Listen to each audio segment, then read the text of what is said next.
আমি রাইলার উদ্দেশ্যে একটা কথাই বলতে চাই, তোমার যা খুশি তাই তো তুমি করছো। এখন তুমি একটু ঠান্ডা হও মা, তোমার মা কইয়া কইতাছি, এখন তুমি একটু ঠান্ডা হও। ওইসব আরে যে মামুন্যার মা তোমারে মা কয়া বলান দিছে, উত্তর দাও, জব দাও, হবা লাইনে আইছে। আমার এই প্রতিবন্ধী বাচ্চাটি নিয়ে অনেক কষ্টের মধ্যে পড়ে গেছি গা। আমার সন্তানের আজকে যে জামিন করামু, এত টাকা আমাদের তো এত কিছু নাই। আমরা তো এত তোমার মতন কুটিপতি না। ওমা, কয়দিন আগে না আপনি কইছেন যে এই লাইলা কাম করে খায়, লাইলার কি এটিয়ে পয়সা আছে, অঞ্জে কইতেছেন লাইলা কুটিপতি আপনারা হই।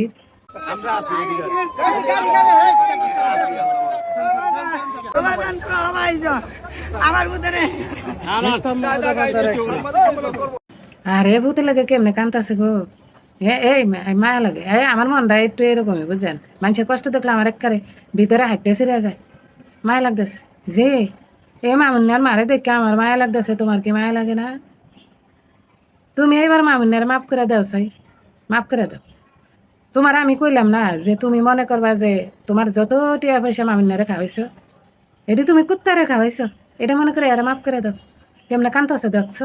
আমার দুটা মেয়ে নাই যে আমি মেয়ে দিয়ে ইনকাম করাই, আমার দুটা ছেলে নাই যে ছেলে দিয়ে ইনকাম করাই। আজকে হয় যদি জেলে বেড়া দেয়, আমার ফ্যামিলিটা দিক কে তাকাইবো, কে চাইবো? এর সংসার কেমনে চলবো? অন কাতে এতে একবারে চিন্তা করে গেছে। শুক্রে 8 দিন হয়ে আরে নাই, অভাব লাগিয়ে গেছে। হ্যাঁ, ওই যে গাড়ি আছে না, গাড়ি মোটর সাইকেল, হেডি বেচে এই করেন। আবার ঘরে ওই যে দুনিয়ার মাল জিনিস আছে না ঘরের মধ্যে, এ ব্যাগ কিছু বেচেলেন, জায়গা আছে, জমিন আছে, এটি বেচে লরেন। এই ফুলাটা আসলে গেরা করলে ভরছে জানেন। এই ফুলাটার বাপ মায়ও স্বার্থের লেগে ব্যবহার করতেছে। আর যে সমস্ত মাতারি গুণ ভোলাটার দ্বারা আইসে, এই মাতারি গুণ ইয়ারে স্বার্থের লেগে ব্যবহার করতেছিল। এই যে এমন একটা ঘেরা কলে মানকাছি ভাই পড়ছে, এই জায়গাতে জিন্দিগিতেও বাইরে পারতো না, একমাত্র জেলখানাই এর লেগে ঠিক আছে, জেলখানাই ঠিক আছে। কারণ এই যে বেগুন মানুষ এরতে বড়, এরতে জ্ঞান বুদ্ধি বেশি, অভিজ্ঞতা বেশি, এই মানুষটি চাইলে এই সারাটার জীবনটা কিন্তু সুন্দর হইতো।